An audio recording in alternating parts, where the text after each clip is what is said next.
In today's video, I will be taking a look at Cardano and having a look at some key levels that we could take to invest and then some new targets going forward. So if you are interested in finding out more, smash that like button, make sure that you are subscribed, and let's crack on.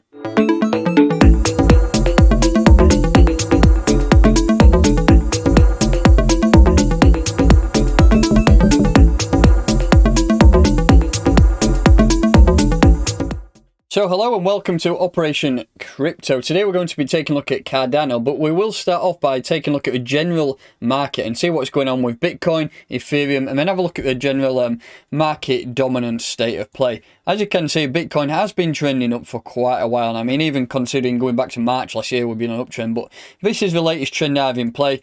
And it looks like we have dropped through that trend line, but we have bounced back up. I think a closure below this trend line, anywhere below 54k on the daily time frame, could start to see us drop a little bit further. If we just look at that entire move in terms of Fibonacci, we have done a 38% retracement to an absolute T. I mean, the Fibonacci's are absolute king, and if we were looking for pullbacks over that entire move, you would have placed some potential buy orders at this level. So to be honest, I think that could be the end of that drop, and now we should start to push on, depending though how the market reacts. I've got a key level marked up here at 43k, which is very close to a Fibonacci level. So if this dump continues, that is another level that we could potentially target down at 42, 43k, within around that area. But currently, the trend line, as we've stood, we've pushed back up. We have not closed below that yet, so things are still looking quite good, to be honest. I know the entire market has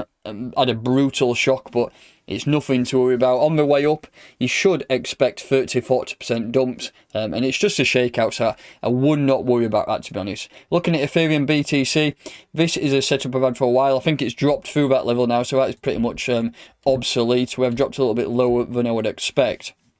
But if we just look at that entire move there from bottom to the top, I think we could look potentially at that level at $1,700 if the market does allow. But we are looking for an Ethereum breakout, especially on the BTC chart. This is looking good so far. We need Ethereum BTC to break out in order for alts to really pump. We do know that Cardano has had some major growth recently, but I still think we are early, and I do think that we can really start to target $3, $4, and $5 at some stage this year. Let's take a look at a Bitcoin market dominance. Sorry, that one there. So we have lost a couple of key levels. So we lost 62%, we lost 57% very quickly, and we've come down and we've actually bounced off this next major support level at 52%. We have not been down to 52% since, when was that, April 19, and we have not closed below 52% since the 5th of August 2018. So if we do close a daily candle below 52%, things are going to get really good. We have bounced at a minute and we have failed to close a daily candle below that, so we may get a bit of a pullback up towards this region for a while, but we may not. We might just drop through it and carry on the alt season that we are currently in. Taking a look at coin market cap, as you can see, the total market cap of all cryptocurrencies just shy of $2 trillion. Cardano is ranked number 7. So let's take a look at some of the key stats. 13% down on today's trading. It has been a little bit lower than that. We have a coin price today of $1.20, ranked number 7. If you look, maximum supply 45 billion. 71% of that supply is in circulation, just under 32 billion, and the market cap today is $38 billion. If we just take a look at the all-time highs, which is quite a key level, at $1.56, which was 4 days ago. So we have created those new all-time highs, and the general market has just had a little bit of a pullback, nothing to worry about at this stage. So Binance is getting a fair chunk of volume. If you are not on Binance, I highly recommend that you do your trading over there. And if you are not, follow that link in the pinned comment and the description.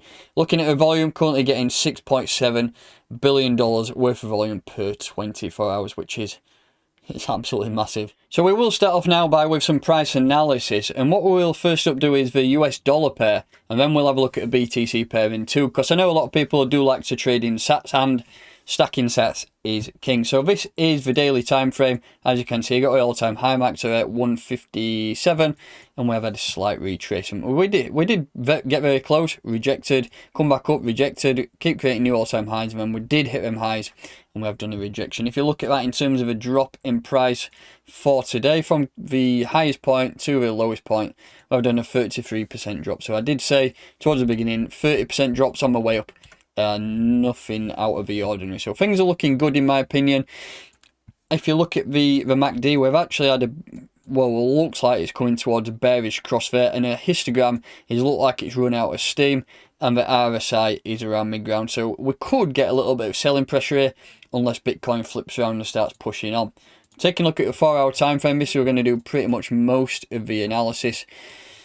And it's hard to really pick a buy zone here, because really, if I were looking for buys, I would pretty much look at this wick down here. I think that is the next major level of support on the 4-hour time frame at 95 cents. But in my opinion, I think $1, where we've wicked down to there, is a real major level of support. I think it will act as some nice psychological support. And people looking at current prices now thinking, right, I was looking to buy at $1.57, but we've had quite a significant drop. So $1 could be the next best area. So in my opinion, I think $1 is probably the key area to invest. You could drop back to a daily and use a Fibonacci over the entire move. So for example, if you put a fib on from, let's say this is the start of the move here, from the bottom to the top. I mean, you could say the 618 level is a key area to buy around here. So if you're looking for buys, anywhere at $1, in my opinion, could be a good level to buy. If we're looking for bigger buys and bigger drops, and you got to do the entire move here, and the 618 level is down at 69 cents. So I mean, if the market does push harder down, then you're looking at these levels to buy. But in my opinion, I don't think we're going to go that low. I think the general market is looking quite good. From that move there, wasn't it? Yeah. So I think overall, we are bullish. We're having a bull cycle, and over on the right hand side, you see everything is red. You might think, all right, is that the end of this cycle? Is that us done? Have we got to wait another 3 years before we do start to push up again? When no, things are looking good in my opinion, and this is nothing to worry about. Bitcoin has had a bit of a wobble due to the hash rate in China. We do know there's been a blackout in China, so when the hash rate is massively affected, that does take a big hit on the Bitcoin price. So looking at this, I think this is a buy zone. You may come back down to test the level at $1 again. But if you're looking for buys and you're thinking, right, I want in, potentially place some buys around the 50% retracement fib at $1.12. And personally, I think I'd buy in at this 382 level here too. I mean, at 123. So anything below these all-time highs, in my opinion, is a good buy, because I think we've still got a long way to go. Like I say at the beginning, I honestly believe that we can smash $2 pretty soon, and then I think $5 is definitely achievable. I've already got these levels marked up this year at some stage. Definitely on this bull cycle, I think $5 should be hit. So that is the dollar pair. If we just take a look at the BTC pairing too, I know a lot of people do like to trade in Satoshis. That didn't happen, but I had to look at last time, so let's get rid of that TA there. We've done quite a good drop, so now could be a good area to buy. Let's just have a look at this in terms of a all-time high where we've been. Also, we're still massively undervalued in the pairing on BTC. We've been up to 8,780 Satoshis, and currently we are down at 2,188 sats. Just in terms of a price range from current prices, we've still got 320% to make up till we get to all-time high. So this is massively undervalued on this pairing. So things are looking good. Let's just have a zoom in on the daily time frame. MACD is looking still bullish, unlike the BTC, the USDT pairing. The RSI is around mid-ground, so looking good. So let's have a look at some buys from, we'll take this level here from the bottom to the top. We have done that 61% retracement again on this pairing, so this is the level to buy in my opinion. If you're looking to buy, 2,079 sats is the key level. I think that's a nice level to buy, considering that we have still got over 300% to make up on that pairing. In my opinion, I do really think that all these Satoshi pairs will really start to push hard very, very soon over the course of the next few months. So I think now, definitely a good time to buy, definitely in Satoshis and definitely in dollars. Looking at this though, that is your buy zone. key levels to target, we've got to look at all-time highs. I think once we do break above all-time highs at 156, we can really start targeting 180, $2, and then $2.10. And then in the BTC pairings, you can look at targeting, I think 4,000 sats is the first major target. But we've got these fib extensions at 3,600 and 4,300. So that's going to do it for today's analysis. That's just some general market sentiment, some price updates on Cardano in the BTC and the USDT pairing. If you're not already, then please make sure you subscribe to my channel, smash that like button, and I'll catch you next time.